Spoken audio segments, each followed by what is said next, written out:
আসসালামু আলাইকুম। রাজশাহীতেও যাদের একটা সিট হইল না তাদের ক্ষেত্রে জাস্ট আমার জীবন থেকে একটা কথা বলি, তুলনা দেই যে দেখো, আমি কিন্তু একটা জিনিসই শুধু ভাবতাম যে আমি মেডিকেলে পড়বো। সেই মানুষটা আমি স্টিল এখনো দাঁড়ায় আছি হাসি মুখে। আমি কিন্তু ওই মুহূর্তে অনেক কিছু ভাবছিলাম যে আমার জীবন শেষ, অনেক কিছু হারাই ফেললাম লাইফ থেকে। কারণ এই জিনিসটার সাথে অনেক কিছু রিলেটেড ছিল আমার।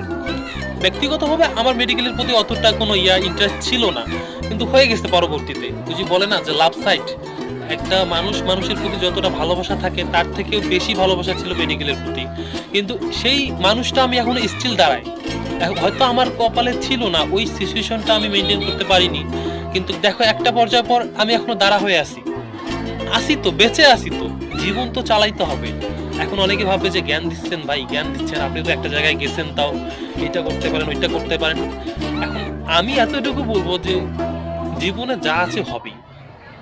এই জন্য কথাগুলো বলতেছি যে আমরা তো জোর করে কোনো কিছু ঘটাইতে পারবো না। তুমি হয়তো ভাবতেছো যে এইটা হলে হয়তো লাইফটা সুন্দর হতো, কিন্তু আল্লাহ হয়তো তার থেকে বেশি পরিকল্পনা করে রাখছে যে ওইটা হইলে হয়তো তোমার ওইখানে কোনো বিপদ হইতো। এখন এই জিনিসটা আমরা অনেকে মেনে নিতে পারি, অনেকে মেনে নিতে পারি না, যার কারণে আমাদের কষ্ট লাগে যে ইস এত পরিশ্রম করলাম তাও হইল না। মানে জীবনটা অনেকে মেনে নিতে পারে না, যেটা ব্যক্তিগতভাবে আমিও পারতাম না শুরুতে। জাস্ট এতটুকুই বললাম যে এই মানুষটা আমি এখনো দাঁড়া হয়ে আছি স্টিল হাসি মুখে। সুতরাং তোমরাও পারবা।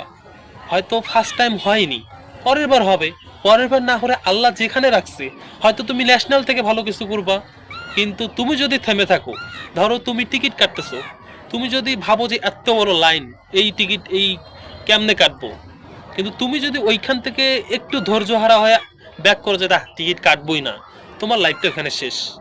কিন্তু তুমি যদি ওই জায়গায় স্টেজটা ধরে একটু অপেক্ষা করো, সামনে 1 ঘন্টা হোক, আধা ঘন্টা হোক, 2 ঘন্টা হোক, তুমি একটা না একটা সময় টিকিট পাবাই। বেস্ট অফ লাক এভরিওয়ান, লেগে থাকতে হবে।